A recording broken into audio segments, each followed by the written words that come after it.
Now that you're speaking about all of this, and I've said it to my husband many times, once you find your soulmate and you find the person that you love, you truly love, I always say to him, I don't even know what I will ever do without you. I don't know. Like, it's just like we have grown so close together over the years. Even if we fight, even if we have our ups and downs, even if I feel like, what, maybe this thing is not what I thought it would be, again, Yeah. that expectation. But as I sit down and you go through those emotions, you realize, what would life be without this person? There are so Mm. many good things. This is just but one of the Yeah. emotions that we're going through in life to groom us and to grow Yes. us. And you realize that this is really it's if I look again at our parents and everyone that has ever advised us that are married, it's really understanding now what marriage really is about. Of course, we are still in a growth journey, and you need to pray over your marriage every day. That was also one of the advice my granny, my mom, and our pastor. I can remember during counseling, our pastor Neil mentioned that it's so important to pray over your marriage. It's very important. I mean, we know there is forces out there that tries to break up marriages, and so Yes. it's very important, like you've mentioned, show prayer is one of the most important things. And that leads me to I loved what you mentioned, and I love how you have that love for your family, and you as viewers maybe might have more to say to this on your advice that you received the day before you got married or during your counseling. But how do you maintain, because remember, we're married now, right? But how do you maintain that individuality, between the two? How do you maintain it? Like, it's also because I think we need to understand that, yes, we're married, but we need that, you know, s- I know you're saying there's a gray area. yes. I I feel like in marriage you are gonna lose yourself. Mm. You're definitely gonna lose yourself. And if you are selfless, you're definitely gonna be lost even further. But I think what's important is not to forget the things that you love, Mm. the things that drive you, Mhm. and speak on that so that your partner can also support you on the things that you'd like to achieve.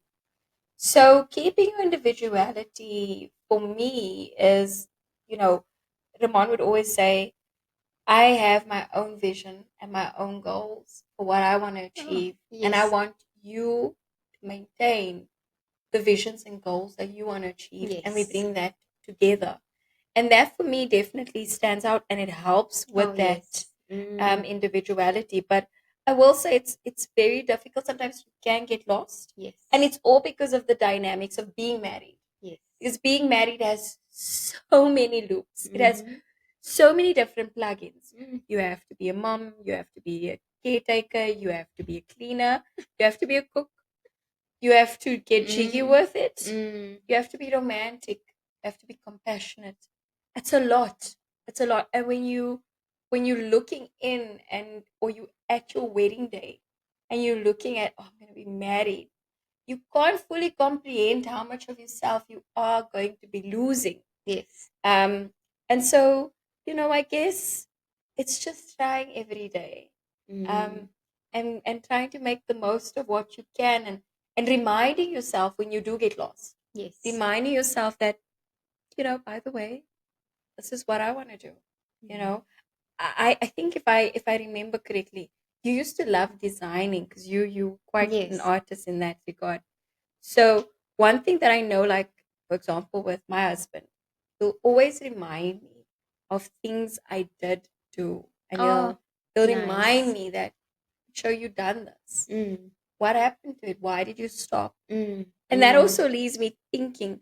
So I think what also helps with that is having a partner that can push you and that reminds you. Yes. So yeah, man, I hope I've answered that as much as I possibly can.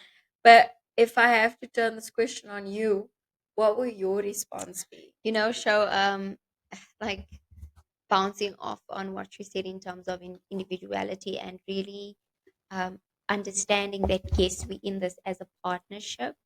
I quite loved what you say is, like your husband, he pushes you, and my husband does the same thing. Sean would say to me, and sometimes he would actually sit me down and like this that we creating today. He is willing to support me 100%, whatever it is. Sometimes it might seem over the top, over the moon for me in my mind.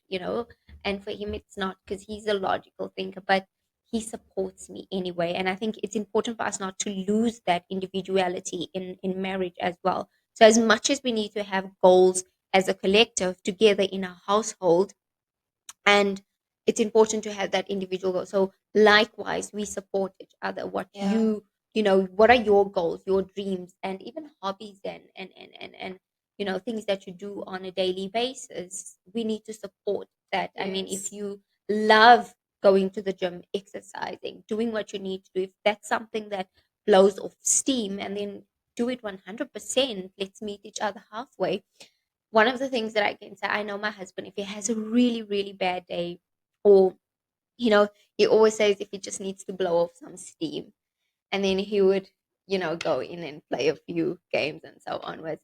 And it's really something that helps him. He's a Call of Duty guy. So it really, like, you can see it changes his mood.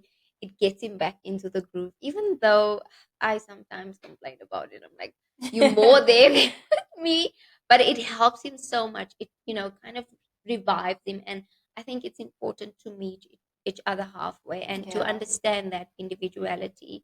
And it also boils down to communication, essentially, understanding, Yes. okay, this is who we are in marriage, but Yes. supporting each other's goals, dreams, visions, what we need to do. Obviously, dynamics will change with kids. I'm always going to say that because I'm experiencing that now. And, you will maybe have to take a bit of a back burner on certain things that you wanted to achieve Yeah. during that timeline of your life, like myself. And so you kind of put it on hold, and you go through that journey because we're all not on the same journey. I maybe might be able to achieve something now, but Yes. the next person won't be able because they're on a different path. They have way too many things happening, and so just meeting each other and understanding those dynamics Yeah. within your household, I think that's also very important when just looking at meeting that or having that individuality. So yeah, I viewers, I think it's a broad conversation, it and I is think it's very. very difficult, but it is possible. It is possible.